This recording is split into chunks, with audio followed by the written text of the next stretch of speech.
Hi guys and dolls, how are you? I hope you are well. Okay, so, quick story time. I had to go pink because it is Breast Cancer Awareness Month, so gotta go pink for that. Know me? Yay! Anyway, quit laughing, it's not funny. So, I told you guys this story time years ago, and I don't know if you remember it, but I'm gonna, bring it to the forefront because it stood out in my mind. And when you're dating and you're dealing with people who are way jacked up, it kind of reminds you of other people who were way jacked up, okay? So this particular, this is a true story, okay? It is warm. Okay, anyway. This is a true story about a couple that was married, and he basically sounds like a narcissistic prick. Life was all about him, and he was married with kids. He went off by himself all the time. He went on hikes. He went traveling in the mountains. He did everything he wanted to do when the hell he wanted to do it. And I'm sure he's seeing other people too. I mean, somebody's occupying your time, and it damn sure is not your wife. Okay? So, the entire marriage was him being a total and complete asshole. I'm going to do what I want when I want, which is typical narcissistic mentality. The world revolves around me. And the sooner people realize that, the better off they'll be. So he caused a lot of devastation to his wife and his children because of his funkified attitude. All right? So it didn't matter if she pleaded with him. It didn't matter if she cried. It made no difference. Narcissists do not give a rat's ass about anyone's feelings but their own. That's never going to change. It's how they roll. Okay? Fast forward to many years later, his wife has emotionally shut all the way down, which is, duh, of course she did. What did you expect? Treating her like crap all these years. Of course. The kids don't want to be bothered with him. They're grown now. They don't want to be bothered with him because they've seen what you did to their mom. So that selfish attitude is going to blow up in the person's face. So what happened, and y'all know I believe in karma. Okay, so people are so goddamn cocky, and life's going to blow up in your face, and I just hope I get to see it. Anyway, because I want to eat my popcorn and enjoy it. Anyway, just saying, don't be a dick or a bitch, and life will be better for you. So down the line, everybody's grown and moved away, and he's still with his wife on paper. And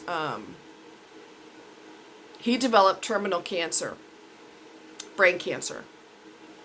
There's no coming back from it. It is inoperable. And now all of a sudden, he's afraid, and he wants to have somebody be in his corner, and he wants somebody in his, on his side. Whoa. After all these years of flipping the bird to your wife and your family, now that life has crashed and burned and the clock is ticking before you are dead, now all of a sudden you care about somebody else's feelings, which of course he didn't care about their feelings. He was just scared. And it was kind of awkward to watch, really, but I understand. I'm on her side, period. I'm on her side. So the doctor, she don't give a shit what he's going through. She'll be by your side, but she's not going to console you or anything like that. What did you expect? You've been banging her in her brain with abuse many years. Of course she shut all the way down. What did you expect, fool? Come on. So anyway, it's awkward to watch it. She's on one side, doctor's in the middle, and he's on the other side. And the doctor's trying to convince her, he's dying, it's inoperable, there's not much we could do. And she's sitting there like this, with her arms across her chest, just watching, listening. What did you expect her to do? Have tears in her eyes and run over and hug you and say, baby, you don't have to go through this alone? No! she's going to treat you the way you treated her, with a bing, and that's what you deserve. That's exactly what you deserve. So some of these people now who are supposedly dating or putting their profiles on there because it gives them a lot of attention, so it's more about an ego stroke than it is about dating and meeting your partner, regardless of the lies on their profile. I want to meet somebody. I want to grow old with someone. I want someone who doesn't mind being affectionate and holding hands. We watch TV together and we travel. Oh, bullshit. They are getting their ego fed because they have their profile in public. People are reading it and making comments and complimenting them, and it just feeds their freaking ego. All right? So life is eventually going to blow up in your fucking face, and I will feel zero empathy for you, zero concern about what you're going through, because you deserve that and a whole lot more. I don't feel sorry for monsters. I don't feel sorry for people who don't give a shit about anybody but themselves. I have zero sympathy for you. And if somebody came and told me that somebody that I knew was a total dick or bitch and said, oh yeah, that person died, I'd be like, oh, that's messed up. And I'd keep it moving. I'd be relieved, because you can't hurt nobody no more. That's what you do to people when you don't act like you've got some goddamn sense and you refuse to go to therapy. You're going to get a middle finger to everybody who's ever known you. And they're going to breathe a sigh of relief too, because you're not going to be around to hurt anyone else. You know, you're not going to hurt anybody else. So far as that guy that was dying, one daughter showed up. And she hugged him and forgave him for the dirt that he did. But so far as the rest of the family, they could care less.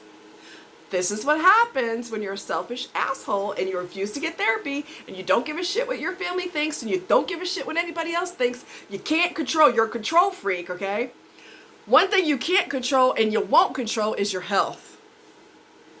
Okay? That's one thing that your punk ass won't have control over. That's men or women, gender specific. It makes no difference.